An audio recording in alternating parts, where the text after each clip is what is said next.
Bienvenidos a la tercera sesión de Escritura Académica, Certezas y Desafíos.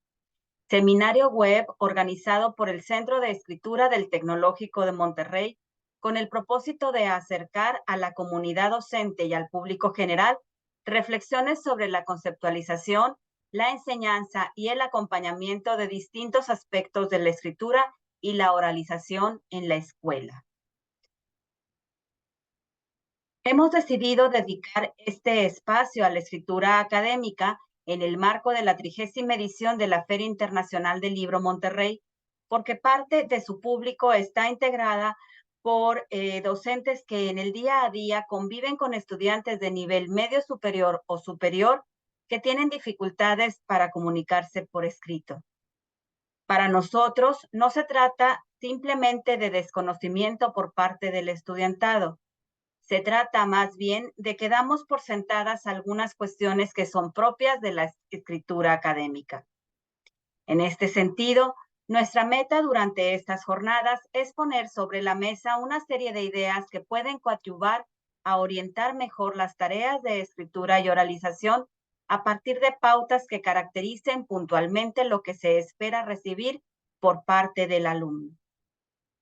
Escritura académica, certezas y desafíos es producido por el Centro de Escritura del Tecnológico de Monterrey, una iniciativa de la Escuela de Humanidades y Educación para contribuir al fortalecimiento y desarrollo de la competencia comunicativa de estudiantes, docentes y colaboradores del Tecnológico de Monterrey. Esta tercera jornada la dedicaremos al discurso referido y la manera en que comprender su uso podría ayudar a reducir las faltas de integridad académica. Para conocer acerca de este tema, contamos con la participación de la maestra María Mercado Cárdenas. María Mercado Cárdenas es licenciada en Ciencia Política con maestría en Análisis Político y Medios de Información. Es profesora del Tecnológico de Monterrey desde enero de 2008. Imparte clases en las áreas de negocios, ciencias sociales e idiomas. Actualmente es responsable de la oficina del Centro de Escritura en Campus Ciudad Juárez y directora del Centro de Idiomas en ese mismo campus. Por último, dado el medio de transmisión de esta sesión, agradecemos que dejen sus comentarios. Nosotros nos comprometemos a responderlos a la brevedad. Adelante, María. Muchas gracias, Roberta. Bienvenidos a la sesión. Vamos a comenzar. Y bueno, esta tarde queremos hacer un énfasis en la producción oral y escrita que sea auténtica y original por parte de los estudiantes, desde primaria, secundaria, preparatoria, universidad e incluso en posgrado. Tenemos que tener en mente como docentes cómo promover que los alumnos nos entreguen textos auténticos, realmente escritos por ellos, porque el día de hoy hay muchas prácticas sencillas, hay muchas formas de incurrir en faltas a la integridad académica. Yo formo parte del Comité de Integridad Académica de mi campus y constantemente escuchamos diferentes motivos por los que los estudiantes incurren en estas faltas. Entonces, es clave fomentar esto, que sea un objetivo en todos nuestros proyectos de clase. ¿De qué manera lo hago? El diseño de la actividad, que lo que me entregue el estudiante sea auténtico y original. ¿A qué es a lo que nos enfrentamos? Pues que hay una desinformación. A veces los alumnos no saben a qué nos referimos con el proyecto. No les quedan claras las instrucciones, el producto esperado, y en esa desinformación es más fácil incurrir en que alguien me lo haga o en buscarlo en internet o en hacer el famoso copy-paste. Hay omisión, hay dolo, lo hacen con intención. Me han tocado casos de alumnos que, presionados por el número de palabras, dicen que la única manera de lograrlo es haciendo un copy-paste, por ejemplo, y que ellos copian y pegan el texto porque el profesor les pidió un texto muy extenso en cuanto a número de palabras. ¿Cuántos de tus alumnos conocen las normas de MLA, de APA, Chicago o AAA que se requieren para elaborar los textos? Y con qué claridad nosotros les indicamos cómo lo tienen que hacer. Asumimos que por ser profesores de alguna disciplina, ya sea de ingeniería, de matemáticas, de ciencias, alguien ya les enseñó a ellos cómo redactar, cómo citar correctamente, cómo elaborar un documento. Y Asumimos eso como docentes y después sancionamos al estudiante. Y también por estar saturados, perdón, saturados de información. Y cómo tienen la capacidad de discernir y elegir fuentes confiables. ¿Qué fuentes deben de consultar? Y nosotros como docentes tenemos que sugerirles en dónde buscar esa información. Hay muchos accesos a bibliotecas digitales, a bases de datos confiables, a páginas que son diseñadas con ese propósito, el uso de documentos impresos, de revistas, de divulgación científica, revistas académicas, etcétera, que sean fuentes confiables. Pero desde ahí, ellos tienen que estar conscientes de la influencia de dar crédito a los autores, a las fuentes consultadas, cuando utilizan ideas, imágenes, textos completos, porque de dónde vengan va a ser bien importante para ellos. Al momento que no le doy crédito a alguien, literal, le estoy robando lo que alguien ya desarrolló. Entonces tenemos que dar credibilidad como autores. O sea, yo soy el autor del texto como estudiante que estoy entregando y mi palabra vale, mi selección de imágenes vale. Si yo no tomé las fotos, debo dar crédito a esas fotografías que yo no tomé e indicar cuál es la fuente. Entonces, esto es un aspecto bien importante a considerar y que nos enfrentamos como docentes a eso. O sea, como docentes tenemos que tener mucha claridad en las instrucciones que fomenten que ese producto que los estudiantes nos vayan a entregar sea original y que quien lea el documento o si yo docente lo estoy leyendo, pues tenga acceso a las referencias consultadas por mi alumno para ver qué tipo de fuentes consultó, qué tan vigente es la información, quiénes son esos autores y de dónde está sacando las ideas. Sabemos que no lo saben todo y que van a consultar a un tercero, pero ese tercero tenemos que tenerlo plenamente identificado.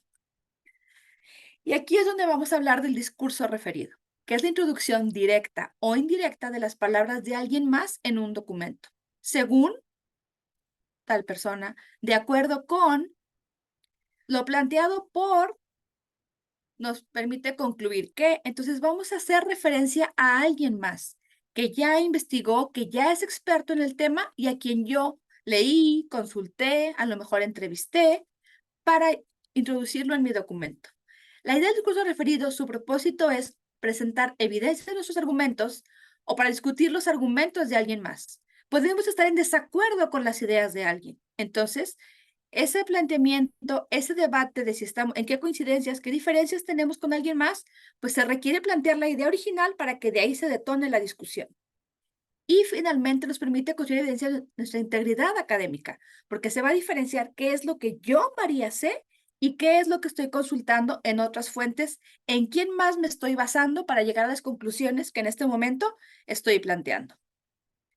Una cita textual, que es un discurso referido directo, es cuando voy a reproducir tal cual, de manera fiel o exacta, las palabras de un autor dentro de un texto ajeno. Entonces, yo leo un libro de Giovanni Sartori, en mi caso de ciencia política, y voy a poner tal cual las palabras de Giovanni Sartori. Al citar textualmente, se transcribe el fragmento tal y como aparece en la fuente, sin alterar escritura, puntuación o sintaxis. Tal cual como lo escribió él va a ir entrecomillado. Eso quiere decir que es exactamente lo que el autor que yo estoy citando dijo. ¿Cuándo tengo que citar?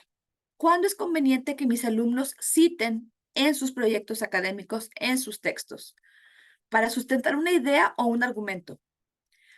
En un segundo momento, para ofrecer pruebas sobre una aseveración, de tal manera que tengamos una evidencia de lo que se está planteando, o un ejemplo, un caso, una estadística. Entonces vamos a plantear las estadísticas de acuerdo con el INEGI en el Censo de Población y Vivienda del año 2020 y se ponen las estadísticas del número de habitantes en México, de porcentaje de inflación, etcétera, para ilustrar o definir un concepto. En nuestras áreas académicas hay muchas definiciones de un mismo concepto, entonces los alumnos deben citar, entre comillas, la definición de cada uno de los autores que ellos revisaron para posteriormente poder plantear su propia definición de un concepto, por ejemplo. Y como punto de partida sobre la que vamos a plantear nuestro trabajo. Entonces, iniciamos con este textual que va a detonar el resto del desarrollo del documento que estamos redactando en ese momento. Pero tenemos que saber muy bien qué queremos que investiguen los alumnos para orientarlos en dónde investigar y qué investigar y guiarlos en que sean fuentes confiables. fuentes académicas, en algunos casos se aceptan fuentes gubernamentales, de algunas ONGs que tengan reconocimiento y que puedan enriquecer esto y que pongan esos datos que ellos están consultando con ellos, que los pongan tal cual salen en el reporte, en la noticia, en el artículo, en la enciclopedia que consultaron, etcétera. ¿Por qué? Porque no son sus palabras, no son sus ideas, son ideas de alguien más. Ellos están reproduciendo para enriquecer su trabajo, como lo mencionamos hace un momento. ¿Qué es lo que no hay que citar? Para sustituir palabras propias ni para eludir la formulación de propuestas ni conclusiones procesales en torno al tema que se trabaja. Y como mencionaba al inicio, con la intención de aumentar la extensión del escrito. Como docentes, ¿qué esperamos? Ver lo que nuestros estudiantes propone, piensa, reflexiona sobre un tema. Para leer a los expertos, como yo les conozco, o a los especialistas, como los he identificado, pues tengo que irme directamente al autor. O sea, para leer a Sartori no me interesa leer lo que escriben mis alumnos. Puedo ir directamente al libro de, por decir algo, Homo Videns de Giovanni Sartori y leerlo yo directamente. Me interesa de alguna idea que llama atención a mis estudiantes, la reflexión que ellos puedan desarrollar en base a esas ideas que identificaron de Giovanni Sartori. Entonces, aquí la idea es que no me interesa que copien grandes fragmentos del libro. ¿Por qué? Porque voy a estar leyendo a Sartori y en este caso no a mi estudiante, que es el propósito de un ejercicio académico. La paráfrasis es el discurso referido indirecto. Entonces, tenemos dos maneras de manejar el discurso referido. Directamente con manejar el autoconsciente textual que mencionamos hace un momento. Y una segunda opción es con la paráfrasis, que es explicar de mi manera, como autor del texto, las ideas de alguien más. Lo que alguien más quiso decir, yo lo voy a decir con mis palabras, no a través de sinónimos, sino considerando lo planteado por, ahora sí ya desarrollo yo mi idea, porque no le estoy poniendo como él la dijo, pero estoy haciendo referencia a lo que él propone. Se requiere un procesamiento de la información, una comprensión clara de las ideas de un tercero que son relevantes para el proyecto que yo estoy desarrollando, para el texto que estoy escribiendo y que es fundamental que las incluya dándole el crédito a él, que es el propósito del discurso referido, es dar crédito a quien llegó con unas ideas. Las que sean propias del alumno no van citadas, por obvias razones. Pero aquí si es que el alumno obtuvo de alguien más, ya sea a través de textual, lo pone entre comillas, o lo va a parafrasear, es decir, lo va a explicar lo que alguien más nos dijo. Y esto lo utilizamos cuando queremos resaltar la información importante y esencial de un texto. Entonces, aquí es donde otra vez estoy tomando la integridad académica. O sea, a veces incurren en faltas con la paráfrasis porque simplemente le cambian una o dos palabras los alumnos y piensan que ya es paráfrasis. Y eso no es parafrasear. Parafrasear es replantear las ideas de alguien más, tomarlo como base, pero no es ponerle dos, tres sinónimos y que ya cambió. Eso no es una paráfrasis. Para resumir las conclusiones de un estudio, en ocasiones tenemos una extensión determinada en un proyecto, entonces no vale la pena poner todo el estudio, pero se revisa un caso, una situación particular y el alumno redacta en base a lo que leyó, con sus palabras, las conclusiones sobre determinada información para explicar algún dato relevante. Entonces, punto de partida es el dato particular, pero ya el alumno lo desarrolla en lo particular. Y declarar la fuente de un resultado que se quiere cuestionar. Hay una hipótesis que buscamos probar, hay una idea que se busca desarrollar y eso otra vez va a ser nuestro punto de partida, pero queremos determinar cuál es el origen. Que sepan que eso no es algo que viene de María Mercado, que a mí se me ocurre que yo estoy planteando de manera auténtica y original. No, esta idea la retomo de alguien más y yo la estoy cuestionando, yo la estoy desarrollando, pero le doy crédito al autor. Esto es lo principal. Darle crédito al autor, a las fuentes que están desarrollando esta idea. ¿Por qué? Porque el plagio se puede hacer de manera intencional o no intencional. Puede ser que mi alumno intencionalmente le pague a alguien más para que le haga el trabajo o que intencionalmente comparta con alguien más el trabajo. De manera no intencional es cuando citan incorrectamente las fuentes en un trabajo o utiliza las palabras de los autores sin darles el crédito correspondiente. Entonces, tenemos que ver aquí que los alumnos hacer hincapié que en sus puntos académicos, aquello que no haya salido de sus ideas, lo tienen que dar crédito, ya sea con textual o con una paráfrasis. ¿Por qué? Porque de esta manera nosotros podemos identificar qué es lo que él va a tener. Eso le va a dar credibilidad al alumno. O sea, cuando yo cito correctamente una página web, un libro, un journal o lo que alguien más dijo, le vamos a dar crédito a esa fuente original, vamos a realzar el trabajo. Se va a notar qué es lo que yo estoy aportando, qué conocimiento estoy yo construyendo, qué estoy generando, cuáles son las ideas de María Mercado en este caso.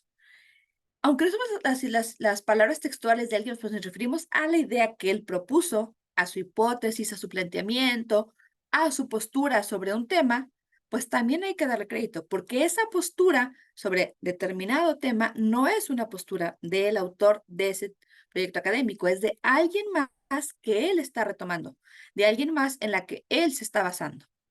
Entonces, citar a las fuentes significa que toda la información de tu fuente sea identificable. O sea, tenemos que citarla de tal manera que yo al momento que estoy viendo el trabajo de mi estudiante pueda saber quién es el autor, cuándo lo dijo y en qué página lo dijo. Si a mí me interesa saber más sobre el tema, puedo irme a la fuente original y saber que ahí está más desarrollada la idea o ahí va a estar el texto completo.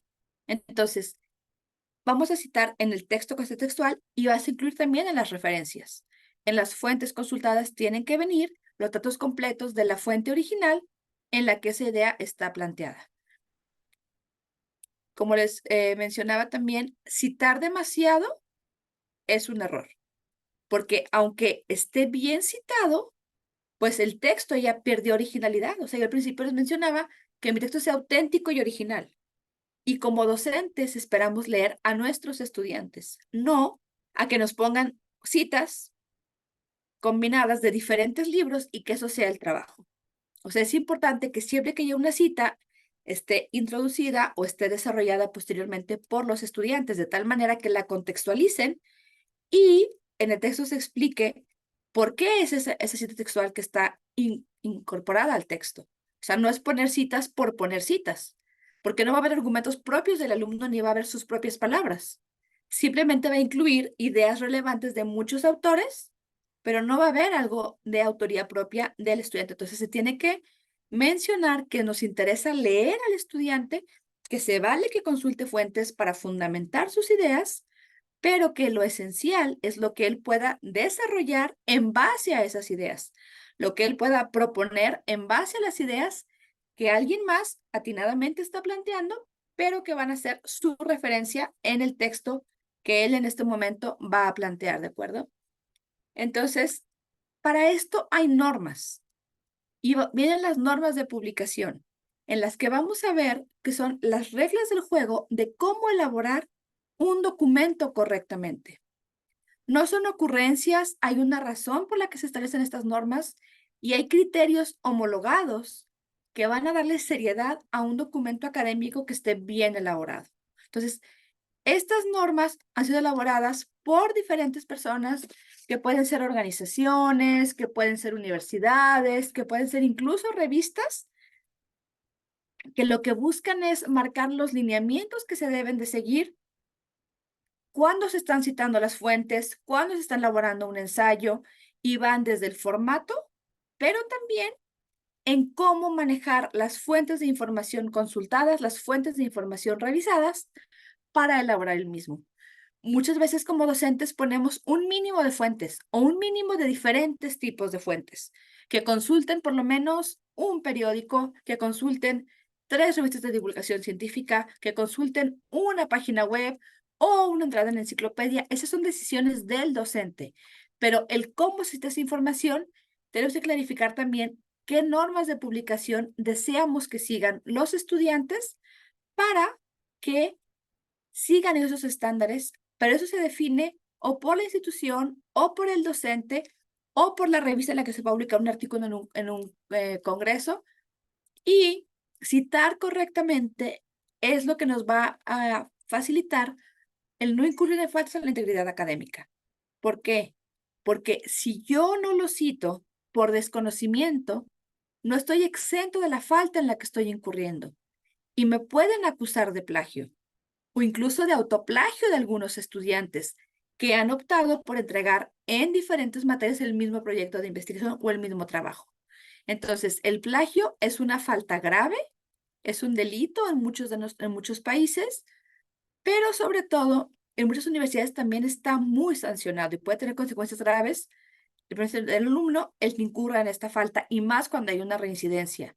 Entonces, no, el alumno que no se conozca las normas de publicación no está exento de cumplir con ellas. Nos referimos a este conjunto de reglas de documentación de las fuentes de información que se utiliza en trabajos académicos y artículos de investigación. Como les mencionaba, pues están elaboradas por asociaciones profesionales, universidades o revistas de divulgación científica.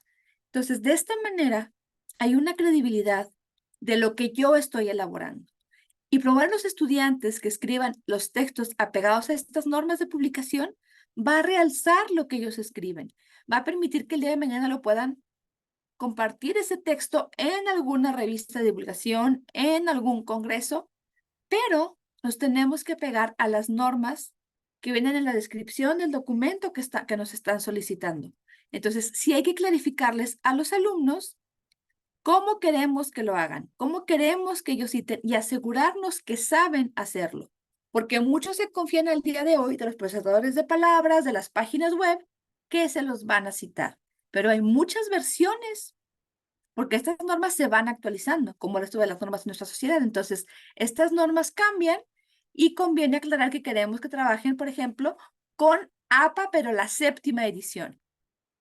Entonces, el alumno debe de conocer qué es lo que pide APA al día de hoy, o con la última versión de MLA, o con lo de Chicago, o con la de IEEE. Es difícil recomendarles cuál es la mejor. Depende de su institución educativa, depende de la disciplina en la que ustedes impartan clases. Aquí les menciono que APA, de la American Psychology Association, se utiliza mucho más en las áreas de educación, psicología y ciencias sociales, pero hay muchas teorías académicas que es la que prevalece. Entonces, se les indica a los estudiantes al elaborar un trabajo en la descripción del mismo que deben de apegarse a las normas, a, a la metodología de APA, perdón. En el caso de MLA, que es de Modern Language Association, pues ahí se utiliza más en las áreas de humanidades, en áreas de lingüística, de filosofía, etcétera. La de Chicago, el manual de estilo de Chicago, se utiliza en las áreas de negocios, de historia, de artes. Y para ingenierías, pues también en muchos casos se recurre a las normas de publicación desarrolladas por la IEEE, sobre todo para lo que comprende también a computación, a tecnologías de información y a otras áreas de la ingeniería. Entonces, cada disciplina, de acuerdo a sus necesidades, de acuerdo a lo que ellos consideran relevante, han desarrollado estas normas de publicación. Todas son válidas, pero tenemos que enfatizar cuál es la que estamos utilizando o cuál esperamos o permitimos que utilicen los estudiantes para que desarrollen adecuadamente sus documentos y que citen tanto en el texto, indicando el autor y la página en la que encontramos la información, como al final del documento todos los trabajos que han sido citados o consultados para la elaboración del mismo. Entonces, esta parte es la que es muy relevante enfatizar con los alumnos, porque aquí nos van a dar crédito a esos autores, a esas fuentes primarias, secundarias, terciarias, a las que ellos recurrieron para elaborar su trabajo. Y esto va a fomentar que ellos hagan productos auténticos y originales y que desarrollen sus ideas en base a las de alguien más, lo cual es completamente aceptable, siempre y cuando den el crédito correcto al autor original de las ideas que ellos están planteando. Entonces, cada estilo va a tener sus propias reglas, sus propios ejemplos de cómo hacerlo correctamente, es decir, tienen que aprender de cada una de estas metodologías. Les recomendamos que ustedes definan con claridad durante su curso, durante el semestre del año escolar, cuál van a utilizar para que el alumno ya con la práctica, pues ya domine el recurrir a alguna de ellas Y ya que domine alguna, pues ya el tener que utilizar alguna distinta, pues nada más va a tener que ver qué diferencias hay. Hay algunas que son diferencias muy sutiles. En el caso de APA y de MLA, por ejemplo, pues desde cómo se denomina a las referencias o a las fuentes bibliográficas es donde cambia un poco el uso de los formatos. En el caso de MLA se pone el apellido y posteriormente se pone el nombre.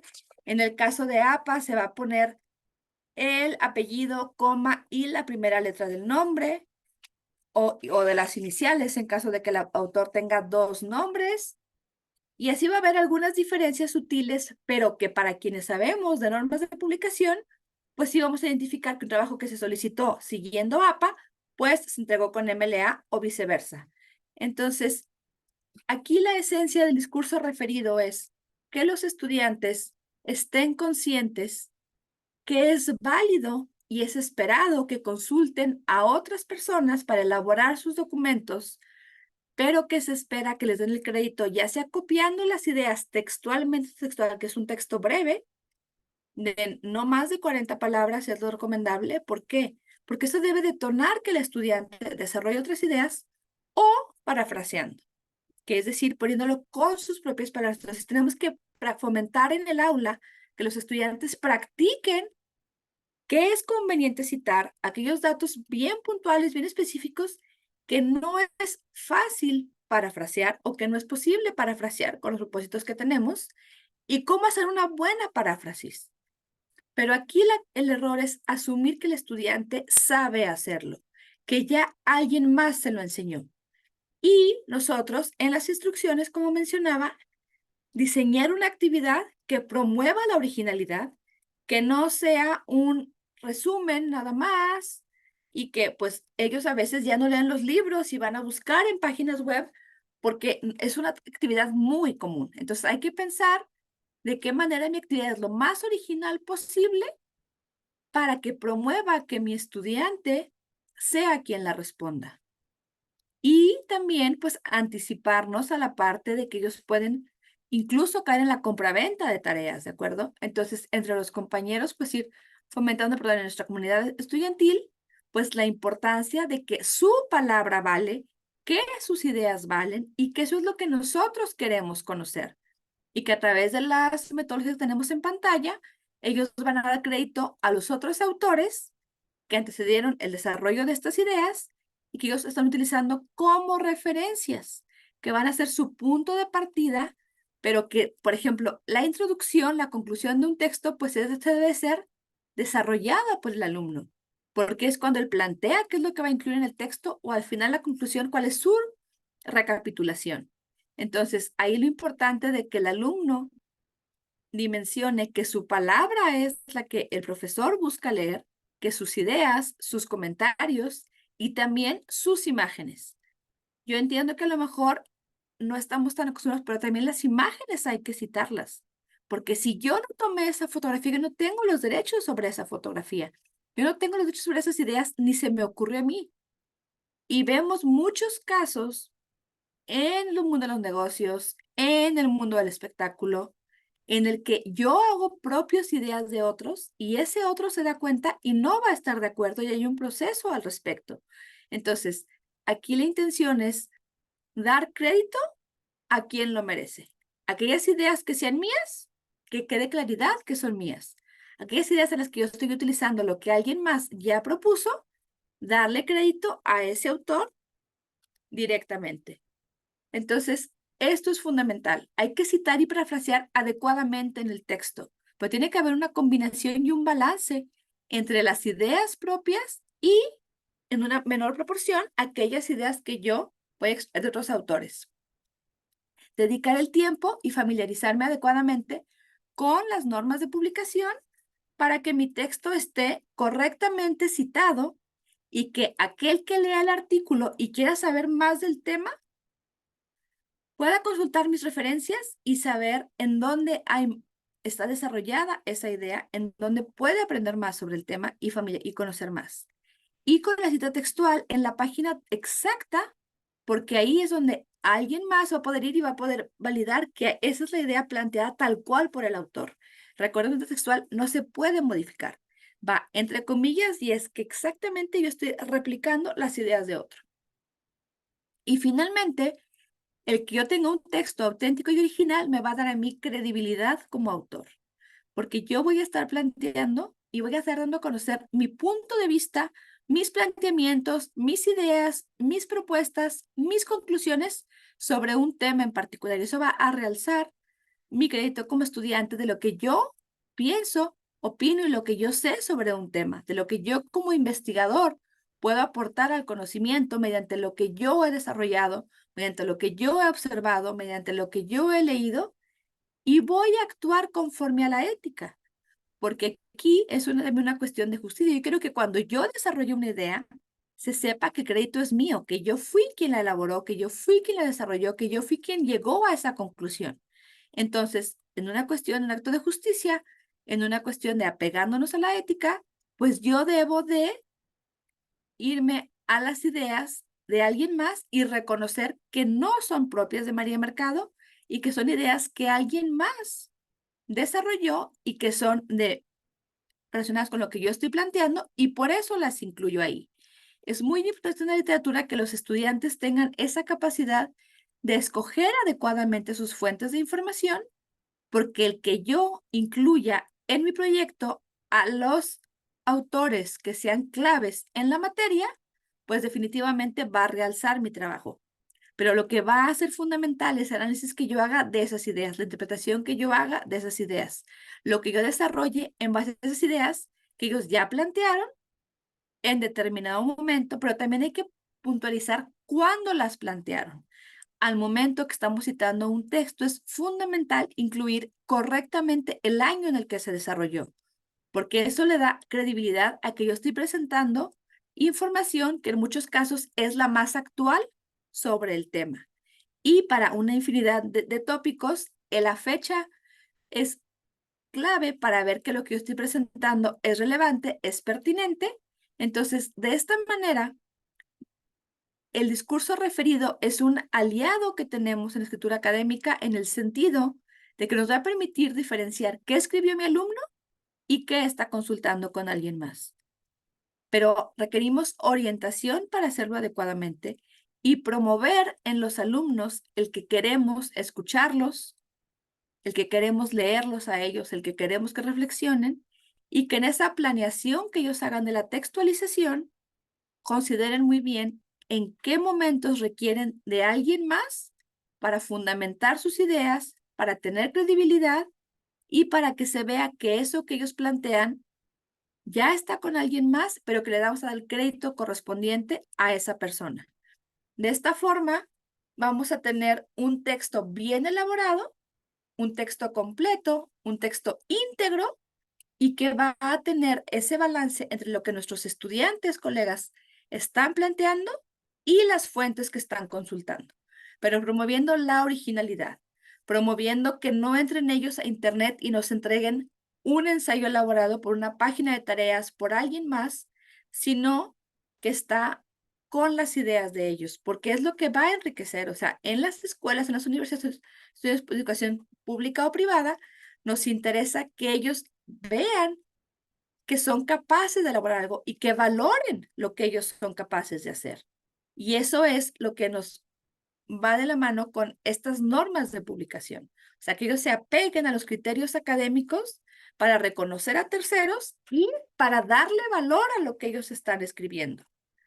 Esto es algo fundamental, o sea, que ellos, como mencionaba hace un momento, estén conscientes que su palabra vale, que la reflexión que venga de ellos, de lo que están consultando, es importante.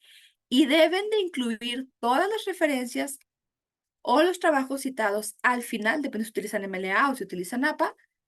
¿Por qué? Porque todas esas fuentes de inspiración que ellos tuvieron para elaborar su trabajo deben de estar referenciadas en el texto. A lo mejor, porque muchas veces únicamente incluyen lo que hicieron en cita textual. Y eso va a estar entre paréntesis acá en el texto. Pero al final son todas las fuentes consultadas para elaborar el documento. Todo lo que ellos tuvieron que leer para el documento tiene que estar incluido al final porque de ahí sacaron ideas. Entonces, es bien importante mencionar y ¿qué tipo de fuentes queremos que utilicen? Si no queremos que utilicen Internet, tenemos que asegurarnos que la información va a estar disponible en otras fuentes, ya sea libros, revistas, etcétera. Pero nosotros tenemos que indicarles qué esperamos que hagan para que ellos puedan consultar esas fuentes y darle crédito a esos autores en los que ellos se están inspirando para elaborar su documento. De tal forma que ellos conozcan los lineamientos y en su trabajo tengan partes que sean propias, partes de textual y partes que sean paráfrasis de otros autores, pero recordemos, no es poner con sinónimos, es poner con mis palabras lo que alguien más está planteando. Una conclusión de un artículo, de un estudio, de algunas ideas planteadas en cierto foro, vamos a parafrasearlas, es decir, las vamos a tomar de base para desarrollar nuestras propias conclusiones. Entonces, el día de hoy, pues la invitación es a familiarizarnos con las diferentes normas de publicación y poder guiar a los estudiantes y poner a su alcance el cómo tienen que hacer las cosas, compartirles ejemplos de cómo hay que citar correctamente y que ellos poco a poco lo vayan haciendo. Pero como les digo, no es tan recomendable que utilicen los procesadores o las citas automáticas sin ellos tener antes nociones de qué es lo que tienen que hacer correctamente, porque a veces ahí puede haber omisiones que hagan que el alumno pues no esté utilizando la correcta. Porque en ocasiones en las bases de datos pues ya hay alguna preconfigurada, por ejemplo, también está la metodología de Vancouver, y si ellos no la cambian a la última versión de APA que están usando, en mi caso, en mi institución, por ejemplo, aquí en el TEC de Monterrey, pues yo voy a considerar que le está citando mal. Entonces, ellos tienen que estar conscientes que hay un abanico de posibilidades, de metodologías, de normas de publicación que se pueden seguir y que estas van a variar. Entonces, no se vale que hagan una combinación de ellas, se deben de pegar únicamente a una y es a la que se dispuso que tendríamos que trabajar.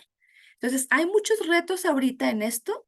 ¿Por qué? Porque en este mundo de saturación de información, de sobreinformación, pues los estudiantes a veces creen que no nos vamos a dar cuenta que lo sacaron de alguien más y van a poner un pasito de aquí, un pasito de allá, un pasito de otro lado y van a decir que ya ponen reducción, una conclusión con sus palabras y que ya está el texto. O le cambian algunas palabras o lo traducen de otro idioma y no lo vamos a encontrar tal cual. Pero también como profesores sabemos cómo escriben nuestros alumnos, sabemos qué alcance tienen. A mí me tocó un caso hace muchísimos años de un estudiante que copió un texto de un especialista de un país sudamericano. Como mencionaba Roberta, yo vivo en Ciudad Juárez. Entonces, en su momento yo le dije al estudiante, me llama mucho porque él insistía en que él no había copiado el trabajo, que eso él lo había escrito, que él había hecho una gran investigación y que él había escrito el trabajo. Y me señalaba que él me dijo, yo aquí tengo mis notas, si usted gusta se las puedo mostrar, profesora. Y le dije, pues mira, me llama mucho la atención que un profesor de Argentina escriba igual que tú. Le dije, para mí me llama la atención que alguien especializado en la materia de otro país escriba igual que lo que tú escribiste. Porque el chico insistía en que él había elaborado el texto, que él no había copiado. Incluso utilizaba léxico que no es común en México. Y yo le empecé a cuestionar las palabras y fue cuando ya le saqué esas palabras que no son comunes en México y se quedó así como, ok, eso sí no lo pude haber escrito. También me tocó otro caso de un estudiante que yo trabajé un tiempo en el gobierno y entonces hicimos unos textos para una página web y de repente empiezo a leer el trabajo y me empiezo a leer a mí misma.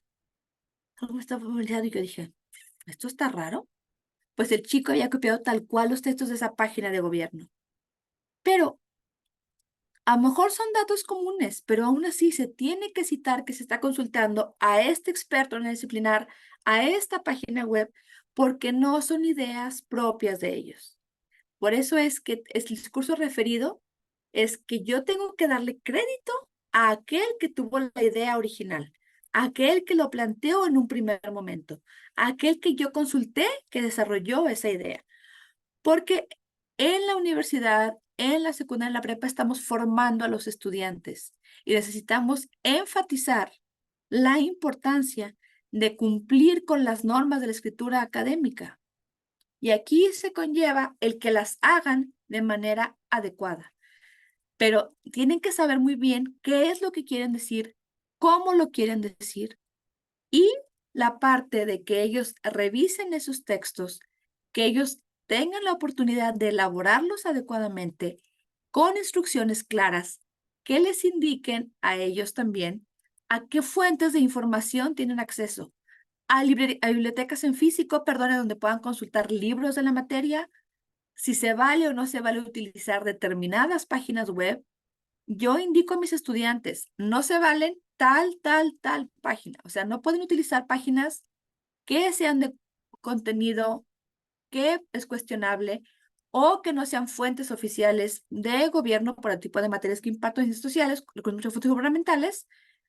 Pero les digo, hay muchas páginas de noticias que no son confiables porque reproducen nada más lo que alguien más dijo y no hay veracidad en la información.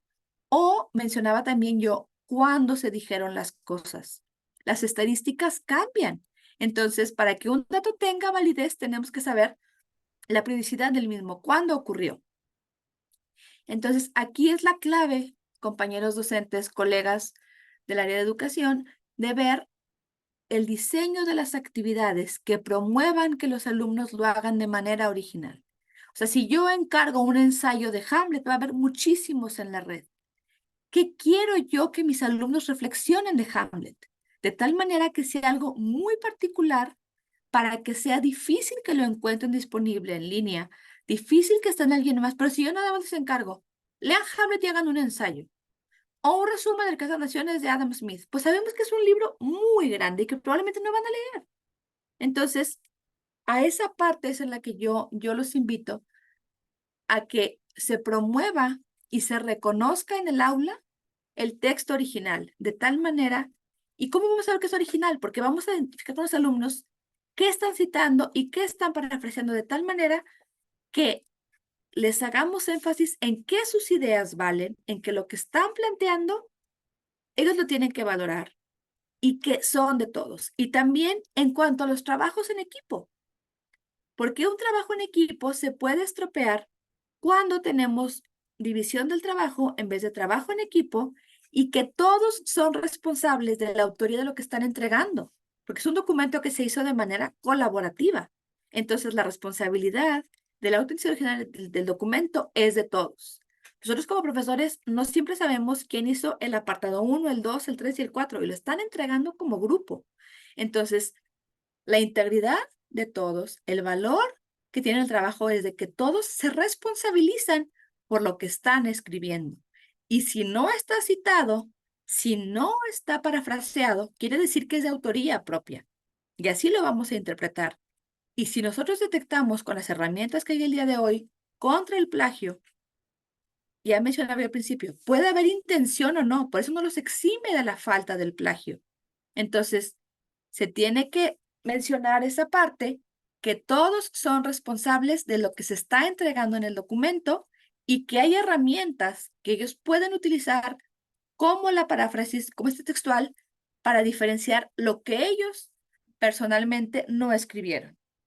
Entonces, pues con esto termino con la parte de actuar adecuadamente, de fomentar que nuestros estudiantes citen correctamente, parafraseen correctamente y conozcan las normas de publicación que nosotros queremos que utilicen. Las más conocidas pues son APA y MLA, pero hay otras muchas. Aquí yo incluí también algo de Chicago, algo de la IEEE, también está Vancouver, entre otras. Y reglas claras para tener buenos documentos académicos que realcen lo que nuestros estudiantes saben, lo que han reflexionado, lo que concluyen sobre determinado tema. Muchísimas gracias por habernos acompañado en este webinar esta tarde.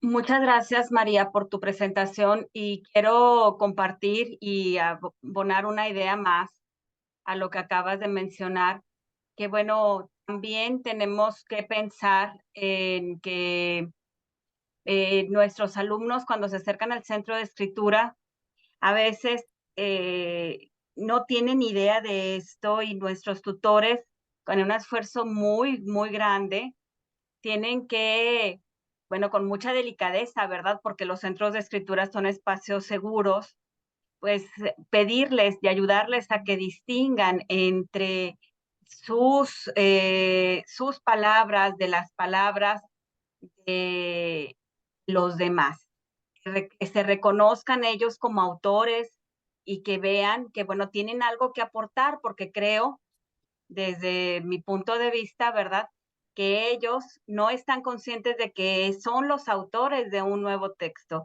de que están construyendo conocimiento nuevo. Entonces, Así es.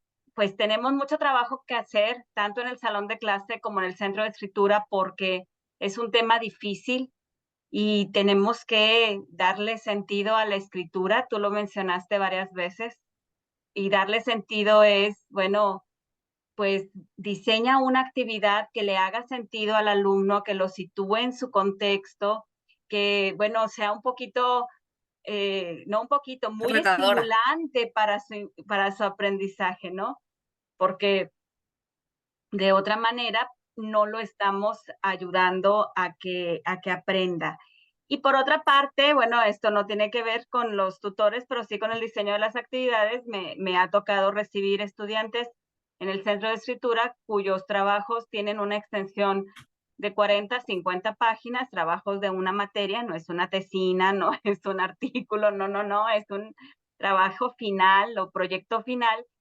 Y los trabajos, te enteras que son individuales si piensas como profesora de lengua, si ese profesor va a revisar conscientemente todos esos 50 cuartillas. documentos. 50 cuartillas de 40 estudiantes por grupo, ¿no? Entonces tendríamos que reflexionar acerca de nuestra expectativa como docentes, de cómo podemos acompañarlos como tutores y de cómo podemos construir más o abonar más a la idea de que escribir es ordenar el mundo, ¿verdad? Y que implica asumirse como autor de muchas ideas. Te agradezco mucho por tu intervención, y a nombre de los organizadores de la Feria Internacional del Libro Monterrey 2022 y de la Escuela de Humanidades y Educación, pues le agradezco a los participantes por su interés en este tema crucial para la formación académica del estudiantado. Muchísimas gracias.